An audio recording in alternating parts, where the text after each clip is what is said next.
Corona महामारी पर विश्व विचलित थिबा बेले विभिन्न रक्त भंडार रे रक्तर घोर अभाव देखा देइछि। एहाकु आखि आगे रखी सामाजिक दूरता बजाय रखी रक्तदान शिविर पर अनुमति देइछन्ति सरकार। कोरोना महामारी रे रक्त भंडार रक्तर अभाव को आखि आगे रखी आज जाजपुर जिला धर्मशाला थाना परिसर रे पुलिस प्रशासन तरफ एक स्वेच्छाकृत रक्तदान शिविर अनुष्ठित हो जाइछि। जिलार आरक्षी अधीक्षक श्रीजुक्त चरण सिंह मीना उक्त शिविर को आनुष्ठानिक भाव उद्घाटन करथिले एवं धर्मशाला थाना भारप्राप्त अधिकारी श्रीजुक्त सरोज कुमार साहू तत्वावधान में रक्तदान कार्यक्रम आरंभ होता। उक्त शिविर में विभिन्न स्वेच्छासेवी और बधान्य व्यक्ति आसी स्वेच्छाकृत भाव में रक्तदान करथिले। एही शिविर में प्राय 50 यूनिट रु अधिक रक्त संग्रह करा जायथिला। रक्तदान करिथिबा सबु व्यक्ति माननकु जिला आरक्षी अधीक्षक श्रीजुक्त मीना साधुवाद देवा सहित मानपत्र प्रदान करथिले।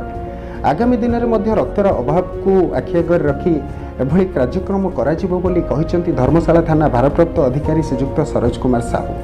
पुलिस प्रशासन एभली कार्य पई बुद्धिजीवी महलरू छुटी आसीछि प्रशंसार सुर। जाजपुर धर्मशाला अनिल कुमार बलंक सह आशीष कुमार विशाल का रिपोर्ट दि कलिंग न्यूज। आयोजन सर्वप्रथम समस्त स्वेच्छा दानी अच्छी रक्तदानी अच्छी से धन्यवाद जनाऊँ जो पेंडेमिक सिचुएशन में आगे आसछन्ति और निजर रक्त दान करिछन्ति। पुलिस तरफ से धन्यवाद जनाइबार चाहिए।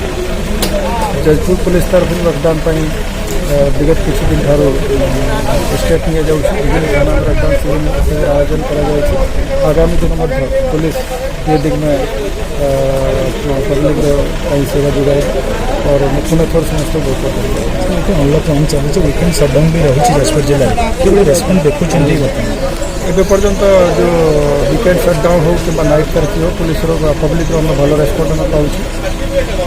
तथापि पुलिस सजग अच्छा जो वायलेसन नजर में आसूँ कार्यानुष्ठान ग्रहण करें आपण माध्यम पब्लिक को साधारण मान अनुरोध करुँची कि सरकार जो निर्देशावली अच्छी गाइडलाइंस जो अच्छी पालन करंतु चाहे से नाइट कर्फ्यू हो कि वीकेंड सटडाउन हो कि सोशल डिस्टेंसिंग मास्क पहनता यहाँ सबूर पालन करंतु। ये सबू गाइडलाइन आम समस्त मानकर सुरक्षा जारी करा जाइछि। निश्चित रूप यार पालन करवा समस्त को निजे को सुरक्षित रखा निजर परिवार को सुरक्षित रखा निजर सोसाइटी को सुरक्षित रखा पुलिस तरफ आम रिक्वेस्ट करने सागे सागे आम लोक कहवाक चाहूँ वायलेसन जो भी आम नजर को आसो आईनगत कार्यानुष्ठान ग्रहण करें।